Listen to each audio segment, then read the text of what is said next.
AP politics సంబంధించి ముఖ్యంగా మీ మాజీ ముఖ్యమంత్రి గారిని నటుడు శివాజీ కూడా కొన్ని వ్యాఖ్యలు చేశారు. ఎలా చూడొచ్చు అసలు? ఇప్పుడు శివాజీ అనేటువంటి అతను ఒక ఆకతాయి. అతను ఒక సినిమా యాక్టర్. అవును. సినిమా యాక్టర్ సినిమాలు చేసుకోవాలి. అతను రాజకీయాల్లోకి వచ్చి అప్పుడప్పుడు ఏదో ఒక చురకలేసేసి నేను ఎవరి పక్షం కాదు, నేను ప్రజల పక్షం. నేను శివాజీని నేను సూటిగా అడుగుతున్నా, ప్రజల పక్షం అంటున్నాడు. ఇప్పటిదాకా నువ్వు ప్రజల కోసం చేసింది ఏంద్రైనా? ఏం సంస్కర్తలు, ఏమి ప్రజల కోసం ఏం పనులు చేసావు? నువ్వు ఏమైనా చేసావా? ఊరికే వచ్చి జగన్మోహన్ రెడ్డిని విమర్శించడం, చంద్రబాబు నాయుడు గురించి పొగడ్డం, అదేవిధంగా చంద్రబాబు నాయుడు దగ్గర మెప్పు పొందడం. ఈ మధ్య శివాజీ గారికి జ్ఞానం ఉందా లేకుంటే మతి భ్రమించిందో తెలియదు. మహిళల మీద కూడా ఎటువంటి మాటలు చెప్పాడు. మీకు స్టేజ్ పైన డైరెక్ట్గా స్టేజ్ పైన ఎటువంటి వ్యాఖ్యలు చేశాడు? సామాన్యులు అంట, ఒక మహిళల్ని పెట్టుకొని సామాన్యులు అంటాడు ఒక మాట. పబ్లిక్ మీటింగ్లో అతను నోరు ఎంత రోతగా మాట్లాడుతోంది. అవివేకుడు అతను. ఇంకొక కామెంట్ కూడా చేశారు. ఈ మధ్య తిరుమలకి వెళ్ళి తిరుమలలో వెంకటేశ్వర స్వామి ఒక డిఫరెంట్గా కనబడుతున్నాడంట. ఇది తిరుమల వెంకటేశ్వర స్వామి ఈరోజు డిఫరెంట్గా కనబడుతున్నాడు అంటున్నాడు. అంటే వెంకటేశ్వర స్వామి యొక్క అతనికి ఏదో అంటే చంద్రబాబు నాయుడు గారి పాలన వచ్చే కాలికి జగన్మోహన్ రెడ్డి గారి పాలనలో ఒక విధంగా కనబడుతున్నాడు, చంద్రబాబు నాయుడు గారి పాలనలో ఒక విధంగా కనబడుతున్నాడు అనే మీనింగ్లో వెంకటేశ్వర స్వామిని కామెంట్ చేస్తాడు. నిజంగా ఇతను అసలు మనిషేనా అతను? ఇప్పుడు పరిపాలనా వ్యవస్థ ఆంధ్రప్రదేశ్ రాష్ట్రాన్ని, వెంకటేశ్వర స్వామి అనేది ఆయన సర్వాంతర్యామి. ఆయన ప్రతిభని తగ్గించడానికి కానీ పెంచడానికి కానీ మన వల్ల అవుతుందండి? వెంకటేశ్వర స్వామి యొక్క ప్రతిభని తేజస్సుని ఆయన తేజవంతుడు. ఆయన తేజస్సుని పరిపాలనలో చంద్రబాబు నాయుడు వల్ల లేకపోతే జగన్మోహన్ రెడ్డి వర్గాల వల్ల తగ్గించడానికి వీలవుతుంది? సాక్షాత్తు దేవదేవుడి యొక్క తేజస్సుని అంటే చంద్రబాబు నాయుడు ఉన్నప్పుడు ఆయన తేజస్సుగా ఉన్నాడంట వెంకటేశ్వర స్వామి, జగన్మోహన్ రెడ్డి ఉన్నప్పుడు ఆయన తేజస్సు తగ్గిందంట. అది డిఫరెంట్గా కనబడుతుందంట. ఈ అవివేకి అజ్ఞాని నువ్వు దేవుడు మనం ఏ యాంగిల్లో చూస్తామో ఆ యాంగిల్లో కనబడతాడు దేవుడు. ఫస్ట్ మనం చూసేటువంటి యాంగిల్ని బట్టే దేవుడు మనకు కనబడతాడు. వెంకటేశ్వర స్వామి ఎప్పుడూ కూడా తేజోవంతుడు. ఆయన తేజస్సు ప్రపంచ దేశాలకు అన్నిటికీ కూడా ఈ విశ్వాంతరాలకి పోయేటువంటి పరిస్థితి ఉంది. ఆయన తేజస్సును కూడా కామెంట్ చేసేటువంటి శివాజీ మనిషేనా? ఎంత దౌర్భాగ్యుడు అతడు. వాడు మాటలు అసలుకి కేర్లెస్, అసలు చెప్పాల్సిన అవసరం లేదు. అంటే ఇప్పుడు సినిమాలు చేసుకునే వాళ్ళంతా ఈ రాజకీయాల్లోకి వచ్చి వాళ్ళపైన విమర్శలు ఏంటంటే ఇదే అండి మన రాష్ట్రానికి మన దేశానికి పట్టిన దౌర్భాగ్యం ఇది. ఎవడు కుక్క చేసే పని కుక్క చేయాలి, గాడిద చేసే పని గాడిద చేయాలి. కుక్క చేసే పని గాడిద చేస్తే ఏమైంది? కొట్టి చంపేశాడు అతను, అంతే కదా. అందువల్ల గాడిద చేసే పని గాడిద చేయాలి, కుక్క చేసే పని కుక్క చేయాలి. కానీ ఈ శివాజీ ఈ కుక్క గాడిద మాదిరిగా పనిచేస్తుంది. తప్పు కదా అది. ఇప్పుడు ఏం చెప్తున్నాడు? సిబిఐ కేసులు ఉండేవాళ్ళు రాజకీయాల్లో ఉండకూడదంట. అసలు రాజ్యాంగం గురించి తెలుసా శివాజీకి? ఇప్పుడు జగన్మోహన్ రెడ్డి మీద ఉండేటువంటి కేసులు అభియోగాలు మాత్రమే. అభియోగాలు వేరు, కేసులు వేరు. అభియోగం ఏం చేస్తుంది? ఈ విధంగా పలానా మీద సస్పెక్షన్ ఉంది, ఆ సస్పెక్షన్ మీరు విచారించండి అని కోర్టులోకి ఇస్తుంది సిబిఐ దాఖలు చేసినటువంటి పత్రాలు అభియోగ పత్రాలే. అది నిజం కాదు, నిజం చేశారని కాదు. ఈ రోజు ఎన్ని అభియోగ పత్రాలు క్యాన్సిల్ అయిపోయాయి జగన్మోహన్ రెడ్డి గారి మీద, ఇవి కూడా క్యాన్సిల్ అయిపోతాయి ఖచ్చితంగా. అన్ని నిష్కల్మషుడే జగన్మోహన్ రెడ్డి ముందుకు వస్తాడు, ప్రపంచం ముందుకు వస్తాడు. ఇటువంటి పరిస్థితుల్లో సిబిఐ కేసు అంటే కేసు అనేది సిబిఐ పెట్టినా లేకుంటే ఏసీబీ పెట్టినా మన ఊర్లో ఉన్నటువంటి పోలీస్ స్టేషన్లో పెట్టినా కేసే. ఇప్పుడు ఒక వ్యక్తి మానభంగం చేస్తాడు, ఇంకొక వ్యక్తి మర్డర్ చేస్తాడు. ఈ మానభంగం చేసిన వ్యక్తి మర్డర్ చేసిన వ్యక్తి మీద వచ్చి సిబిఐ కేసు పెడదు అంటే మానభంగం చేసినటువంటి వ్యక్తి రాజకీయాల్లో ఉండొచ్చా? శివాజీ చేసిన ప్రకారం సిబిఐ కేసులో ఉన్నటువంటి వ్యక్తి మాత్రమే రాజకీయాల్లో ఉండకూడదా? మన ఊర్లో మానభంగం చేసిన వ్యక్తి పైన సిబిఐ కేసు పెడదు కదా, లోకల్ పోలీస్ స్టేషన్ కదా కేసు పెడుతుంది. అంటే మానభంగం చేసిన వ్యక్తి రాజకీయాల్లో ఉండొచ్చా? ఏంటది? అవిజ్ఞాని, అసలు జ్ఞానం లేకుండా మాట్లాడుతాడు అతన్ని అసలుకి పట్టించుకోవాల్సిన అవసరం లేదు అసలుకి. అంటే సార్ ఇక్కడ కేవలం శివాజీ గారే కాదు, ఆర్పి అంటే జబర్దస్త్ ఆర్పి కూడా చాలా వరకు మాట్లాడుతున్నాడు, ఇష్టానుసారంగా మాట్లాడుతున్నాడు. ఏంటి అసలు ఈ వైఖరి ఏంటి వాళ్ళకు? ఇప్పుడు ఇది చంద్రబాబు నాయుడు గారు సమాధానం చెప్పదు.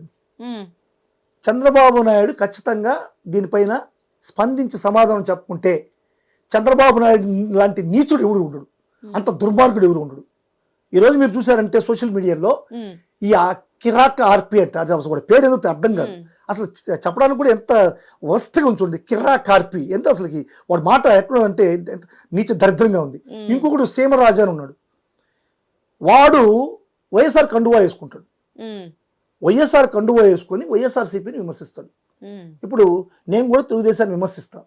నీ విమర్శలో ఎట్లుండాలంటే ప్రజలకు పడే విధంగా ఉండాలి. ఇప్పుడు మిమ్మల్ని నేను విమర్శిస్తున్నానంటే, మీరు చేసిన తప్పు నేను విమర్శిస్తున్నానంటే ప్రజా ఆమోదయోగంగా ఉండాలి, నా విమర్శ సద్విమర్శగా ఉండాలి, ప్రజలకు ఉపయోగపడే విధంగా ఉండాలి నా విమర్శ.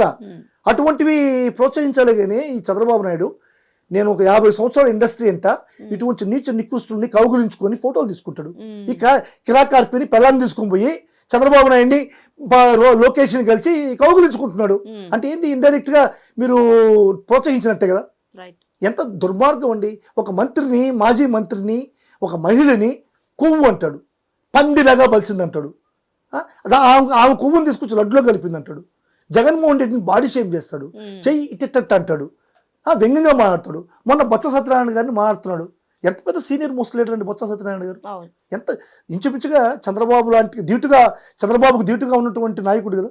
అంత సీనియర్ మోస్ట్ పొలిటీషియన్, ఎన్నిసార్లు ఎమ్మెల్యేగా గెలిచాడు, ఎన్నిసార్లు మంత్రిగా ఉన్నాడు, ఎన్ని క్యాబినెట్లలో పనిచేశాడు. అటువంటి వ్యక్తికి ఒక మనిషికి సహజంగా దేవుడిచ్చినటువంటి లోపాలు కొన్ని ఉంటాయండి. అందరూ పరిపూర్ణంగా దేవుడు ఏదో పుట్టించడు అందరినీ. ఏదో మాటల్లో లోపు ఉంటుంది, కొంతమంది నడకలో లోపు ఉంటుంది, కొంతమంది దుస్తులో లోపు ఉంటుంది, కొంతమంది కవళికలలో లోపు ఉంటుంది, కొంతమంది చేతుల్లో లోపు ఉంటుంది, కొంతమంది ఇంకొక వేరే లోపాలు ఉంటాయి. ఈ లోపాలను విమర్శించడం వంటి నీచమైనటువంటి పది ఏది లేదు. దేవుడిచ్చిన లోపం అండి. ఆ లోపాన్ని మనం ఇప్పుడు బొత్స గారికి మాటల్లో కొంచెం తడబాటు వస్తుంది, దాన్ని మీరు అవహేళన చేసి మాట్లాడడం అనేటువంటిది దరిద్రం కదా. రోజా గారిని కూడా ఒక మహిళ అని చూడకుండా ఎంత దౌర్జన్యంగా, ఎంత అక్రమంగా మాట్లాడుతుంటుంది. ఒక మహిళ సీనియర్ మోస్ట్ రాజకీయ నాయకురాలు, ఎన్నో సినిమాల్లో హీరోయిన్ గా యాక్ట్ చేసింది, రాష్ట్ర ప్రజలకి దేశ ప్రజలకి అంతా తెలిసిన వ్యక్తి, ఒక 2 సార్లు ఎమ్మెల్యేగా గెలిచింది, మంత్రిగా చేసింది. ఇటువంటి ఒక మహిళను కూడా తెలియకుండా నువ్వు పందిలాగున్నావు, గాడిదలాగున్నావు, గున్నయ్యనులాగున్నావు, నీ కొవ్వు తీసి లడ్లో కలిపారు, నీ కొవ్వు కలిపారు, ఎంత మాటలు. ఇటువంటి వ్యక్తిని వాడు మాట్లాడింది కొంచెం అయితే, అటువంటి వ్యక్తిని ఈ ఇద్దరు నాయకులు చంద్రబాబు నాయుడు గారు, ఈ లోకేష్ సతీ సమేతంగా పిలిచి కౌగులించుకుంటున్న నీచే సంస్కృతి చంద్రబాబు నాయుడు. ఆ విధంగా ఎవరైనా మాట్లాడిన వ్యక్తిని మా జగన్మోహన్ గారు ఇప్పుడున్న కలిస్తే చూసారా మీరు? ఇది మా సంస్కృతి. ఎవరు మాట్లాడినా సరే, మాట్లాడిన వాళ్ళు ఎవరు మా పార్టీకి సంబంధించిన వాళ్ళు కాదు. ఇంతకుముందు మాట్లాడిన వాళ్ళు చాలా మంది ఉన్నారు మీ తెలుగుదేశం పార్టీ నాయకుల్ని. వాళ్ళు ఎవరు శ్రీరెడ్డి అని, వాళ్ళరెడ్డి అని, ఇంకొకటి ఎవరెవరో ఉన్నారు. వాళ్ళ పేర్లు కూడా నేను చెప్పదలుచుకోలేదు. వాళ్ళెవ్వరికి వైఎస్ఆర్ కాంగ్రెస్ పార్టీ యొక్క అనుమతి లేదు, వైఎస్ఆర్ కాంగ్రెస్ పార్టీకి వాళ్ళకి సంబంధం లేదు. మీరు కావాల్సింటే ఎక్కడైనా చెక్ చేసుకోండి. ఈరోజు కిరాకార్పిని ఏ విధంగా కౌగులించుకుంటున్నాడో సోషల్ మీడియాలో చంద్రబాబు నాయుడు, లోకేష్ మీకు అందరికీ అర్థమవుతుంది. దీన్ని బట్టి మీకు ఏమర్థం అవుతుంది? చంద్రబాబు నాయుడు వీటిలన్నింటినీ కూడా ప్రోత్సహిస్తున్నాడు. ఇదే మాదిరిగా జగన్మోహన్ గారు ప్రోత్సహిస్తే ఫ్యూచర్లో చంద్రబాబు నాయుడు ఆయన కొడుకు ఉండగలరా? బ్రతికి బట్టగట్టగలరా? మీరు ఆలోచించండి ఒకసారి. ఇదే విధంగా పునరావృతం అయితే. కానీ మేము చేయమండి. జగన్మోహన్ రెడ్డి గారు ఏ రోజు కూడా అటువంటి సంస్కృతి మాకు నేర్పలా. వద్దని అంటాడు కానీ జగన్మోహన్ రెడ్డి ఎటువంటి పరిస్థితుల్లో ఈ విధంగా చేయబాకండి, మనం ప్రజలకు సేవ చేద్దాం. మీరు జగన్మోహన్ రెడ్డి గారి నినాదం ఎన్నోసార్లు వినుంటారు మీరు. పార్టీలకు సంబంధం లేకుండా మనకు ఓటు వేయనటువంటి వ్యక్తికి కూడా కులాలకి, మతాలకి, ప్రాంతాలకి, భాషలకి, వయసులకి సంబంధం లేకుండా అర్హతే ప్రామాణికంగా మీరు ఫలాలను అందించండి అని చెప్పాడు జగన్మోహన్ రెడ్డి. ఇది ఎంత ఒక మహత్తరమైనటువంటి ఆలోచన అండి, చెప్పండి. అదే గంగాధర నెల్లూరులో చంద్రబాబు నాయుడు డైరెక్ట్గా మీటింగ్ పెట్టి ఎవరైనా సరే మీరు వైఎస్ఆర్ కాంగ్రెస్ పార్టీ కార్యకర్తలుగా కానీ, నాయకులుగా కానీ, డైరెక్ట్గా కానీ ఇండైరెక్ట్గా కానీ, నాయకులు కానీ అధికారులు కానీ మీరు వాళ్ళకి కానీ సహాయం చేస్తే వెంటనే సస్పెండ్ చేస్తా. దీనికి ఈ మాటలకు రెండింటికి ఇద్దరికి మీకు డిఫరెన్స్ తెలుస్తుందండి. జగన్మోహన్ రెడ్డి గారికి, చంద్రబాబు నాయుడు గారికి ఆలోచన సరళి, వాళ్ళకు ఉన్నటువంటి ఆలోచన విధానం, ఇది జగన్మోహన్ రెడ్డి గారి నైజం. అంటే ఈ కిర్రా కార్పి గురించి కావచ్చు, శివాజీ గారి గురించి, వీళ్ళిద్దరికి మీరు ఏమైనా చెప్పాలనుకుంటే చెప్పేసేయండి ఇప్పుడు. నేను ఒకటే చెప్తున్నాను, ఏదైనా సరే మీరు వైఎస్ఆర్ కాంగ్రెస్ పార్టీని గురించి కానీ జగన్మోహన్ రెడ్డి గురించి మాట్లాడేటప్పుడు జాగ్రత్తగా మాట్లాడండి, జాగ్రత్తగా మాట్లాడండి. నీతి తప్పి మాట్లాడితే మీరు జీవితంలో అనుభవించేటువంటివి చాలా పరిణామాలు ఉంటాయి. ఈ పరిణామాలకి ఎవరూ బాధ్యులు కారు, మీరే బాధ్యత వహించాల్సిన అవసరం ఉంది. మీరు మీ నాలుకని జాగ్రత్తగా పెట్టుకొని మసలండి. హిట్ టీవీ యాప్, ఇందులో short news, live news, entertainment shows, movies, digital magazines తో పాటు మీ జిల్లా వార్తలను కూడా ఫ్రీగా చూడొచ్చు.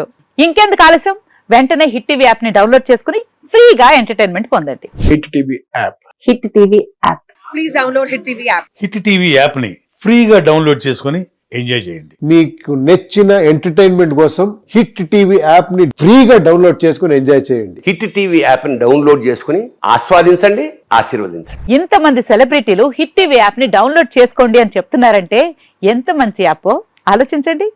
అమెరికా అమెరికా అమెరికా అమెరికాలో చదవాలనుకునే వాళ్ళకి విశ్వసనీయమైన పేరు మన శౌర్య కన్సల్టెన్సీ. UK లో 1 year masters. UK లో 1 year masters. 2 years work permit up to 5 years visa. Contact Saurya Consultancy. Contact 89851 89851.